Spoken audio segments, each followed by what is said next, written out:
aerospace and space exploration, and especially the team located at NASA's Goddard's Wallops Flight Facility here on the Eastern Shore.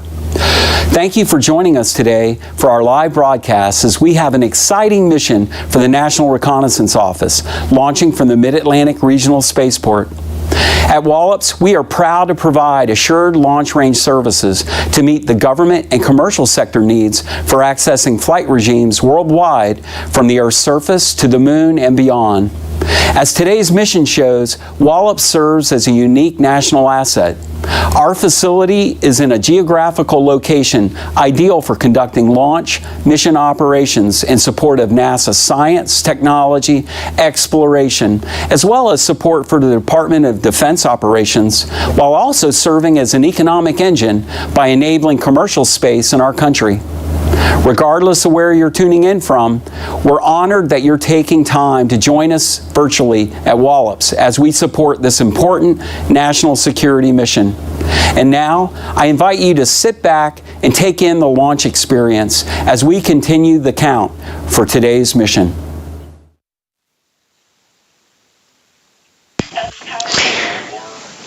Good morning. We are T-minus 28 minutes, 43 seconds and counting for the launch of Northrop-Grumman's Minotaur 1 rocket for the United States Space Force, carrying 3 national security satellites for the National Reconnaissance Office, or NRO. Launch today is scheduled for 9:35 a.m. Eastern Time. We've had this morning, and it has been an eventful morning here at Wallops with various storm cells moving through the area, originally targeting 7 a.m. for launch. However, we have had lightning and, again, as I mentioned, storm cells moving through, so that's been an issue with us this morning. And we will continue to monitor that. Right now, we're at 70% go weather-wise for launch with cloud ceilings, as we have another one of the low cloud decks moving through the area right now. This mission, named NROL-111, is NRO's second dedicated launch from Wallops in the last 12 months. The NRO is an intelligence community element and Department of Defense organization responsible for developing, acquiring, and launching, operating America's reconnaissance satellites, as well as operating associated data facilities in support of national security. Now let's learn a little more about NRO.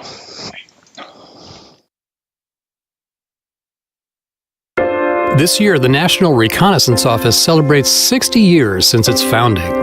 Thanks to our heritage, NRO today has an unrivaled constellation of reconnaissance systems that help protect our nation 24 hours a day, 365 days a year. In celebration of our 60th anniversary, NRO has planned a year-long program throughout 2021 to highlight the key events, people, and innovations that shaped our past, present, and future. Follow us on social media for more 60th anniversary content.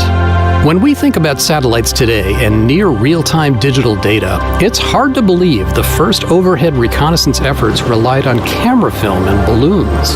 The earliest film-return reconnaissance efforts in the mid-1950s involved the U.S. Air Force launching high-altitude balloons over denied areas to take pictures.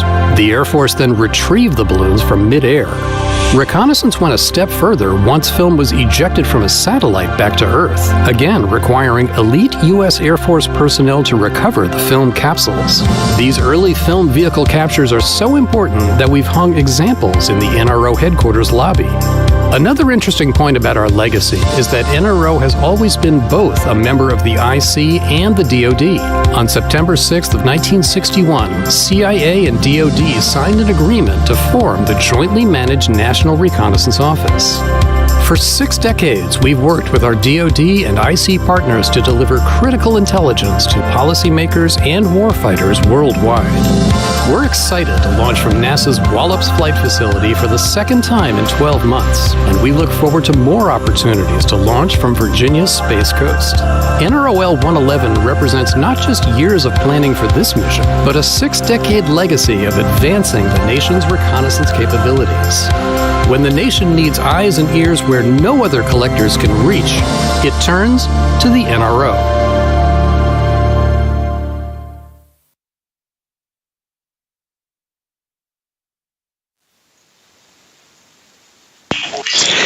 As As mentioned, this launch is being conducted by the United States Space Force and Space Missile Systems Center's Launch Enterprise. It is the third small Space Force mission from Wallops in the past year. Previous launches were a Minotaur 4 mission in July 2020 and a sounding rocket mission earlier this year in March 2021. The Minotaur today will launch from the Virginia Space Mid-Atlantic Regional Spaceport, or MARS, Pad 0B on the south end of Wallops Island. Minotaur rockets have been launching from this pad for 15 years. Good morning, everyone. My name is Dale Nash, and I'm the CEO and Executive Director of Virginia Space. We own and operate the Mid-Atlantic Regional Spaceport called MARS. I'm incredibly excited to welcome you to MARS for the NROL-111 mission, which will be launching on a Northrop-Gumman Minotaur 1 rocket from our MARS Pad 0B.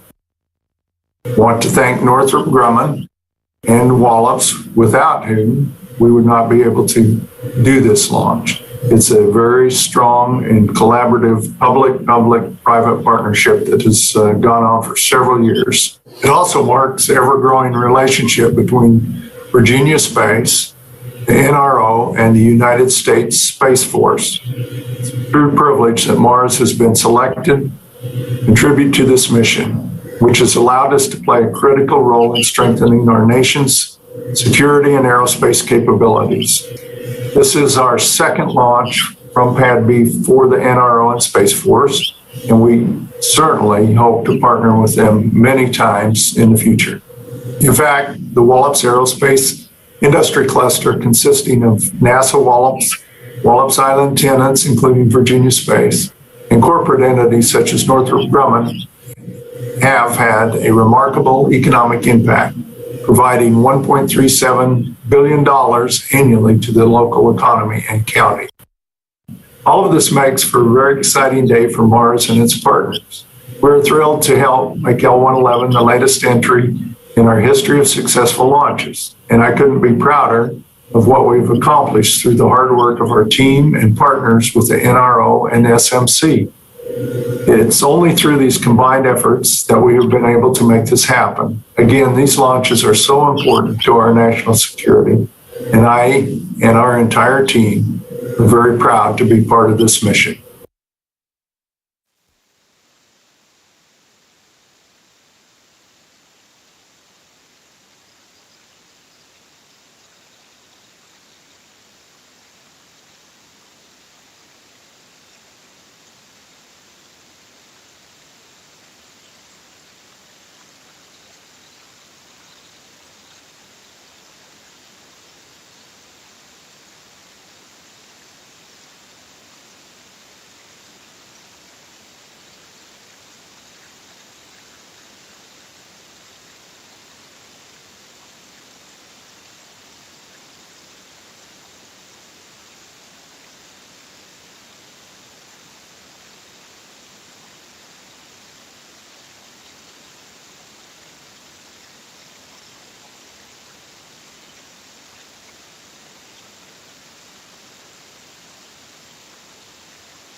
Here we are, T-minus 21 minutes and counting for the launch of today of the Minotaur 1 rocket for the NROL-111 mission.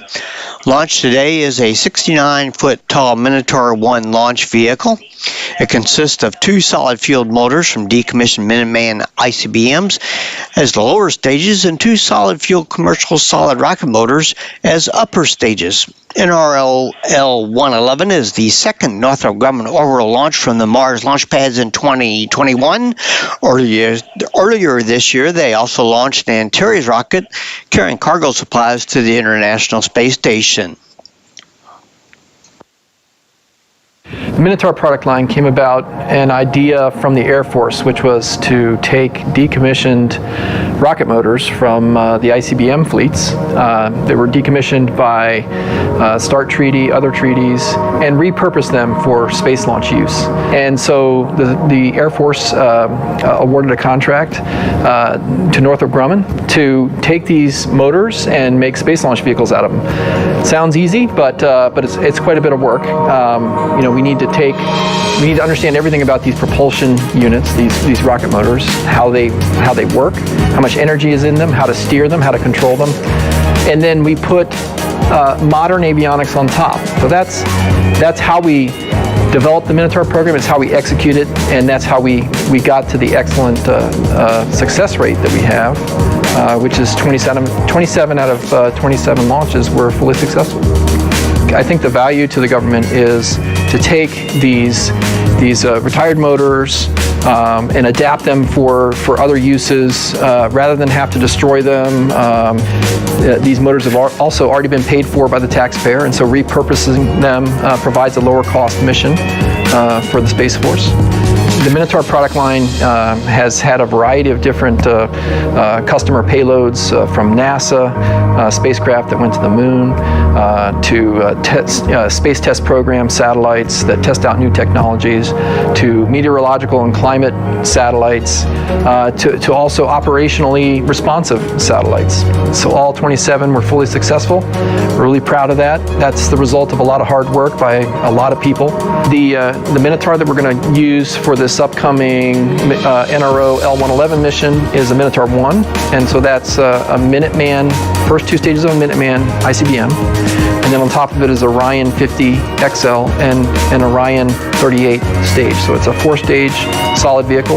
We put our avionics section on the front of that, and that's all new built modern avionics. And then we have the composite structures, including the payload fairing that encapsulates the space vehicles on the front. And so that's a configuration we've launched 12 times, and we're really excited to be launching out of Wallops Pad 0B for the L-111 mission.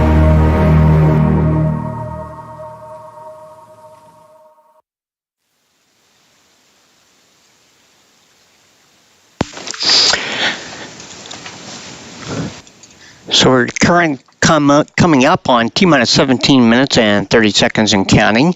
At T-minus 16 minutes, we have scheduled our launch readiness poll, which is one of the final checks to make sure everybody's ready for launch.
Poll, all stations report go. VM? VM is go. BLC? BLC is go. PCC? PCC is go. VC? VC is go. FTS? FTS is go. TLM? TLM is go. GNC? GNC is go. ME? ME is go. OPS? OPS is go. CE? CE is go. NGMM? NGMM is go. GSO? GSO go. FSO? FSO go pending data review of the ARM in Cotina. Copy. RSO? RSO go pending the same. NASA PM? NASA go pending safety go. NG? NG is go. MD? MD is go. NASA TD. TD go pending RSO. Copy. Check step 58, go pending, standing by step 14. Today's launch is dedicated to the memory.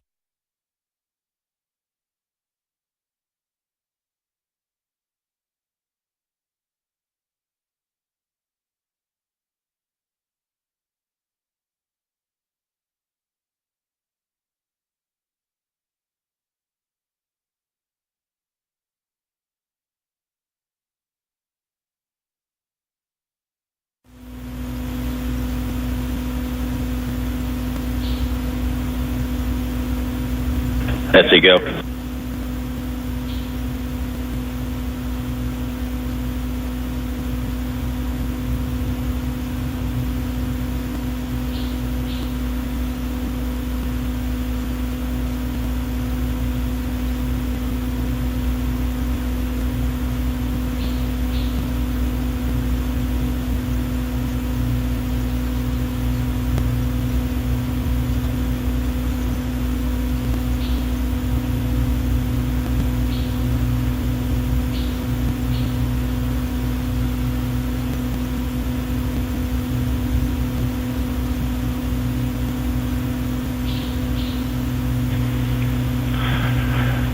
T-minus 14 minutes and counting. RSO, verify hazard area and caution area and impact limit lines are clear for launch.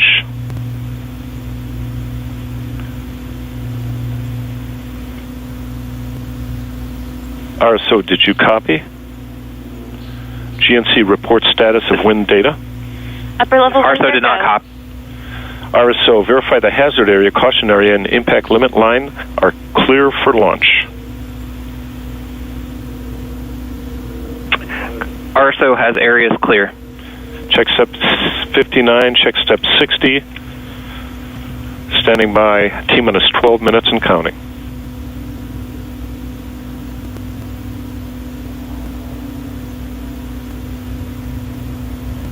LCTD archives check. Signal confirmed at 131201. TD is go. Copy that, sir. Complete step 16, standing by step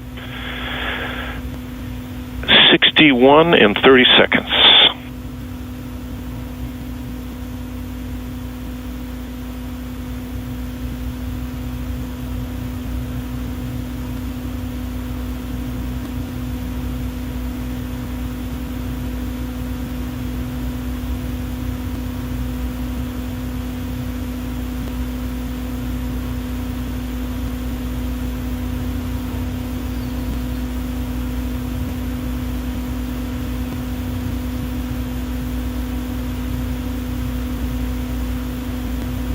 LCCD1, T-minus 12 minutes and counting. VC, set flight computer launch time.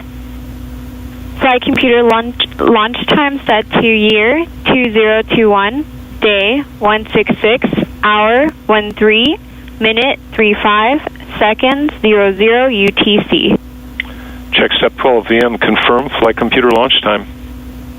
Flight computer launch time confirmed. Check step 62, standing by T-minus 10-minute limit checks.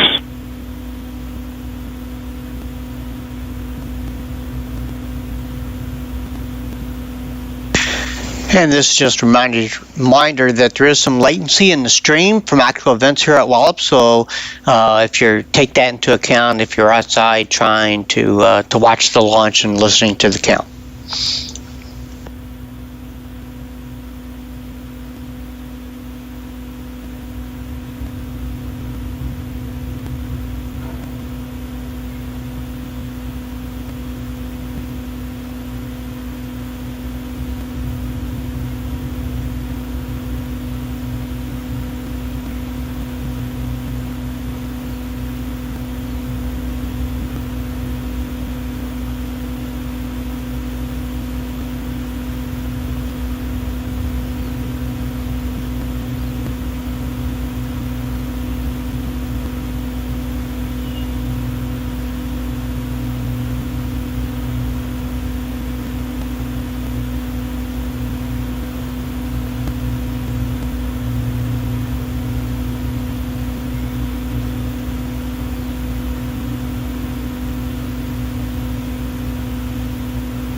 LCCD1, T-minus 10 minutes and counting. BLC, verify T-minus 10-minute limit checks are go. Limit checks are go. Check step 63. FTS, switch FTS A and B internal power on. FTS internal power on my mark. 3, 2, 1, mark. Batch command proceeding. Copy. Internal power is on. Check step 64. FTS, switch FTS A and B external power off. FTS external power is off. Check 65. BLC, evaluate FTS A and B voltage and current. Proceeding. Copy.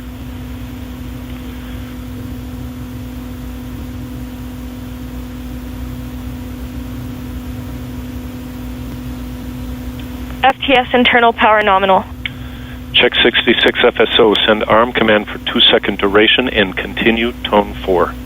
This is FSO. Arm on my mark. 3, 2, 1. Mark. +1, +2. Function removed. Tone 4 continued. Check 67. BLC, verify receiver arm indication. FTS arm indication verified. Check 68. PCC, activate FTS arm enable. FTS arm enabled. Check 69. FTS, enable FTLU A and B. FTLU A and B enabled. Check 70. BLC, verify FTLU A and B enabled and no command destructs. FTLU A and B enabled. No command destructs. FSO, verify FTLU A and B enabled and no command destructs. This is FSO. FTLU A and B enabled. No command destructs. Check 71, 72. FTS arm, FTS A and B safe arms. FTS arm on my mark. 3, 2, 1, mark. Batch command sent. FTSs are on. Check 73. BLC, verify FTS safe and arm indication. FTS safe and arm switch is armed. FSO, verify FTS safe and arm indication. FTS armed. FSO, verify FTS is go.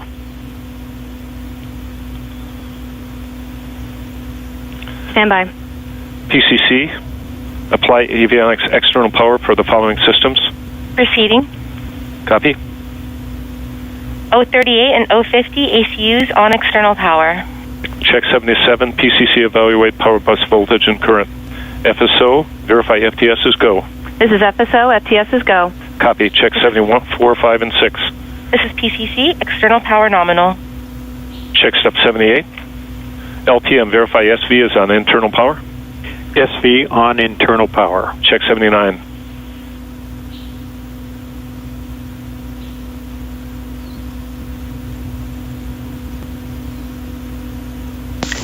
T-minus 7 minutes, counting.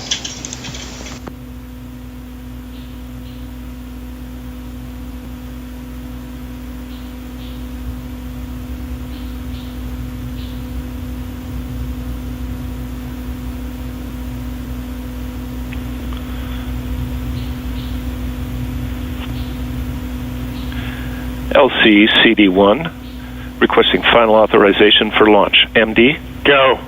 and NASA TD. TD's go. Check 80. FTS, start LAV Dewey.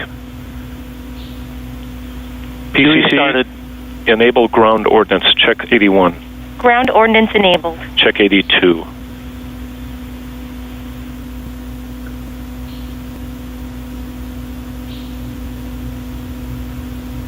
LCFSO break.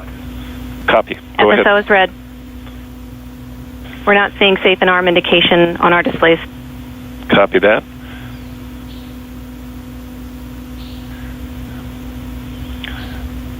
Are you seeing it on your display, VM? VM is seeing it, yes. Copy that. You've got 30 seconds. Any update on your displays? FSO.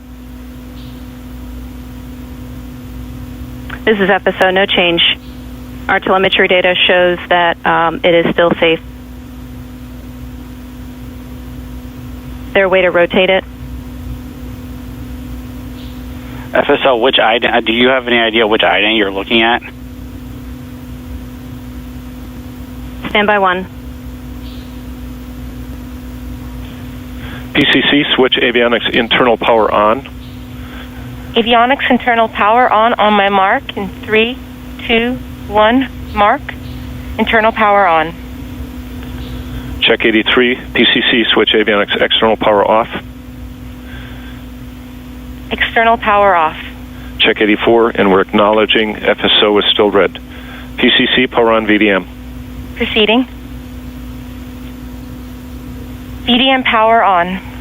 Check 85, PCC, enable ordnance PTMs. Ordnance PTM power on. Check 86, VC, enable flight computer auto sequencer, start. Auto sequencer enabled. Check 87.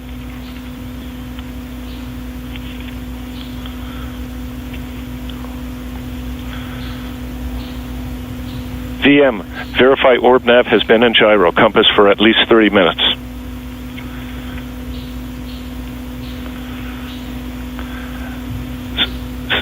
T-minus 4, BLT, verify T-minus 4 minute limit checks are go. Checks 88. Limit checks are go. Check 89. VC, command orb nav to navigate mode. Orb nav commanded to navigate. Check 890. VM, verify orb nav and nav mode. Orb nav and nav mode. Check 91. FTS, power on NCU cart. NCU electronic power on.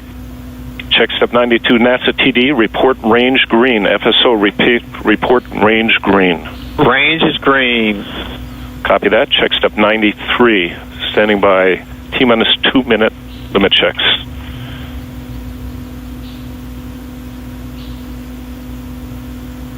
And FSO, can you report you FSO is removed green. your red? Copy. Thank you.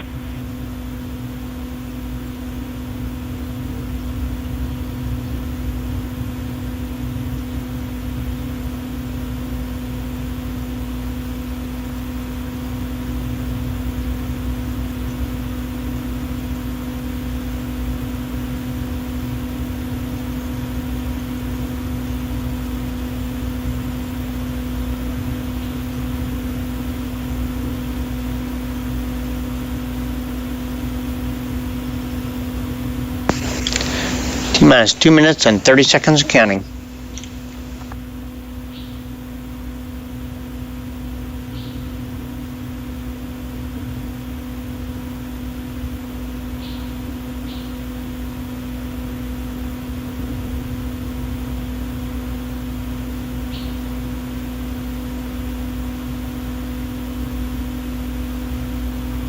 LCCD1, VM, verify auto sequencer started. Auto sequencer started. BLC, verify T-minus 2 minute limit checks are go. Limit checks are go. PCC, activate ARM enable. Arm enabled. PCC, ARM ODMs. ODMs armed. PCC, ARM Orions.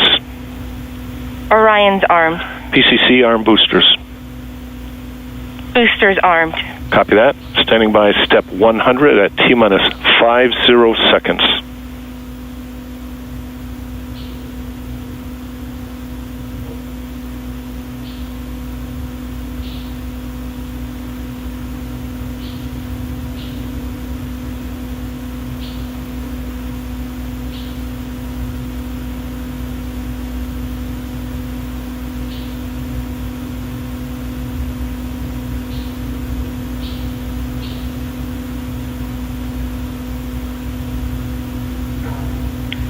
T-minus 60 mark.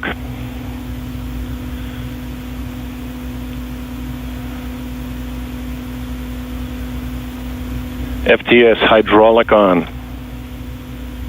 Hydraulic on. NCU go. Copy. PCC, activate NCU batteries. Proceeding. Batteries activated. Copy. FTS, carts off. Carts off. Batteries go. Copy.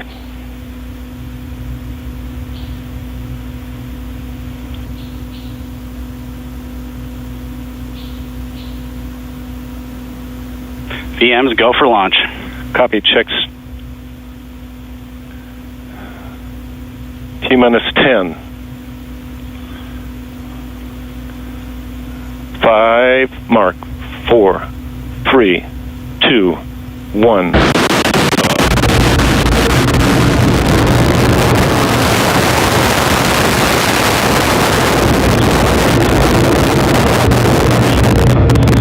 Marking 21 years of Minotaur launches and 15 years of partnership with NASA Wallops Flight Facility and Mid-Atlantic Regional Spaceport. Vehicle supersonic. Vehicle power is nominal. Mach 2. Approaching max Q, attitude nominal. Mach 3, stage 1 thrust is over 200,000 pounds. NASA PM copies. Mach 4, vehicle is now half its original mass.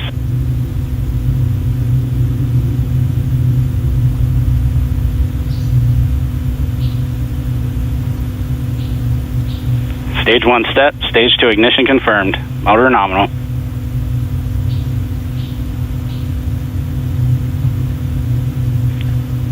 Vehicle flight path and attitude are nominal.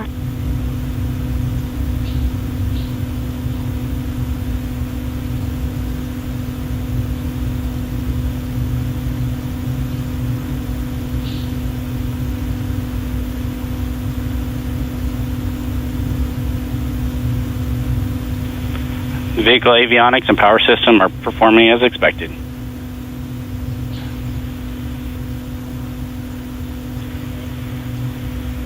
Vehicle flight path and attitude are nominal. Approaching stage 2 burnout, vehicle is now 1/4 its original mass.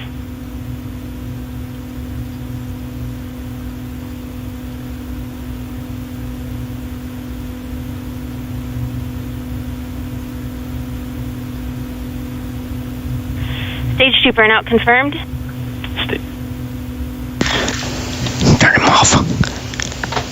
And this concludes today's coverage of the Minotaur 1 NROL-111 mission, launched at 9:35 a.m. Eastern Time. Mission information, including photos, will be available on the NRO, NASA, Wallops, and Northrop-Gumman websites and their respective Facebook and Twitter accounts. The next launch from Wallops is a NASA Terrier Improved Orion suborbital sounding rocket carrying the Rock-On educational payload. Launch is scheduled for 8 a.m. Thursday, June 24th. Thanks for joining us today.